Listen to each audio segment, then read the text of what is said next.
আজকে যিনি অলঙ্কৃত করেছেন নবদ্বীপের গৌরব, নবদ্বীপের গর্ব, নবদ্বীপের সকলের প্রিয় নয়নের মণি উমানাথ ভট্টাচার্য মহাশয়কে আমাদের সকলের পক্ষ থেকে হার্দিক প্রণাম। শুধু নবদ্বীপ নয়, নদিয়া দক্ষিণ সাংগঠনিক নবদ্বীপ বিধানসভা কেন্দ্রের বিজেপি প্রার্থী শ্রুতি শেখর গোস্বামীর সমর্থনে বিজয় সংকল্প সভা। সভায় উপস্থিত থাকবেন উত্তরপ্রদেশের মুখ্যমন্ত্রী যোগী আদিত্যনাথ। নবদ্বীপ বিধানসভা কেন্দ্রের বিজেপি প্রার্থী শ্রুতি শেখর গোস্বামীর সমর্থনে বিজয় সংকল্প সভা।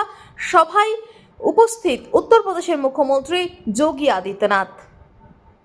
को प्रताड़ित करके भारत भेजा गया है और वह 5 साल से अधिक समय से भारत में रह रहा है, तो भारत में उसको नागरिकता मिलेगी।